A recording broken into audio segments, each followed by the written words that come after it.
अनुसंततानी यानी व्याप्त हो रही हैं। अब तीसरे में कमाल किया है, इस संसार वर्ष का जैसा स्वरूप यहाँ जैसा स्वरूप जैसा कहा है वैसा यहाँ विचार काल में नहीं है, अर्थात तेरे मेरे डिस्कशन में, इस गीता जी के ज्ञान में। अब क्या कह रहा है कि जो मैं तुझे ज्ञान दे रहा हूँ, गीता ज्ञानदाता कहता है, अर्जुन तेरे मेरे डिस्कशन में विचार काल में मैं तुझे यथार्थ ज्ञान नहीं दे पाऊंगा इस संसार रूपी वृक्ष की रचना के बारे में, क्योंकि इसका आदि और अंत यथार्थ रूप से मुझे ज्ञान नहीं। इसलिए कहा कि इसके बारे में तत्वदर्शी संतों को जाकर पूछ। यहां देखना, इस संसार वृक्ष का स्वरूप जैसा कहा है वैसा यहां विचार काल में यानी गीता के ज्ञान में नहीं पाया जाता, क्योंकि न तो इसका आदि है और न इसका अंत था, न इसकी अच्छी प्रकार से स्थिति ही है, यानी यो गीता ज्ञानदाता इससे परिचित नहीं है। इसलिए इस सुविरुद्ध मूलम यानी जिस संसार रूपी वृक्ष का जो जड़ है वो तो अविनाशी है, वो परमात्मा परम अक्षर ब्रह्म आदि पुरुष परमेश्वर दृढ़ यानी सदा रहने वाला अति दृढ़ मूल वाले संसार रूपी पीपल के वृक्ष को यानी सारी सृष्टि रचना को दृढ़ वैराग रूपी शस्त्र द्वारा काटकर नहीं, उस तत्व ज्ञान रूपी शस्त्र द्वारा इस उलझी हुई गुत्थी को काटकर उसके पश्चात इस चौथे श्लोक में बताया है, उसके पश्चात उस परम पुरुष परमेश्वर को भली भांति खोजना चाहिए, जिसमें गए हुए पुरुष फिर लौटकर संसार में नहीं आते, और जिस परमेश्वर से यानी जिस भगवान ने परमात्मा ने पुरातन संसार वृक्ष की प्रवृत्ति विस्तार को प्राप्त हुआ था, जिस परमात्मा ने इस संसार रूपी वृक्ष की रचना की है, उसी आदि पुरुष नारायण की मैं शरण हूँ। इस प्रकार दृढ़ निश्चय करके उस परमेश्वर का मनन और निधिध्यासन करना चाहिए। यानी इससे सिद्ध है कि गीता ज्ञानदाता अपने बारे में कह रहा है कि मैं तो नासवान हूँ, तू भी नासवान है, पहले भी जन्म हुआ आगे भी होगा, और मेरा ओम नाम है।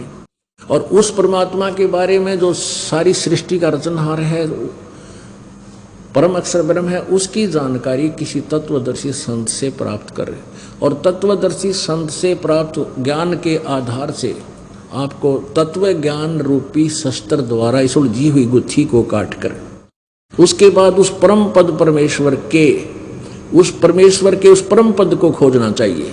इसका अर्थ ये बनता है कि जहां जाने के बाद फिर कभी जन्म मृत्यु नहीं होती, साधक फिर लौटकर संसार में कभी नहीं आते, और मैं भी उसी की शरण हूं। वैसे गीता ज्ञानदाता खुद कह रहा है कि मैं भी उसी की शरण में हूं, केवल उसी की पूजा कीजिए।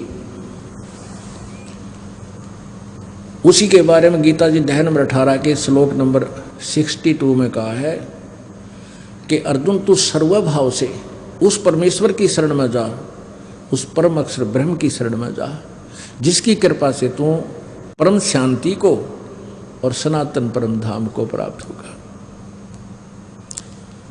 अपनात्मा वो परमात्मा कौन है? यहाँ थोड़ा सा एक और समस्या आ जाती है कि रजगुण ब्रह्मा है, सतगुण विष्णु, तमगुण शिव जी। ये कंसेप्ट क्लियर करना घना जरूरी है, और ये अपने सदग्रंथों में ही इनकी जो ना हिस्ट्री लिखी है, इनकी इतिहास में लिखा हुआ वही पढ़कर सुनाते हैं। ये देखिएगा श्रीमद् देवी भागवत हिंदी टीका सहित प्रथम भाग, ये कहाँ से प्रकाशित है? अथ देवी भागवतम सभाष्टिकम सहमातम, यह है खेमरा श्री कृष्ण दास प्रकाशन बंबई से प्रकाशित है। इसके देखिएगा, ये तीसरा सकंद यहाँ से प्रारंभ होता है। अथ श्रीमद् देवी भागवते भाषा टीका युक्ते तृतीय सकंद प्रारंभते। अब इसमें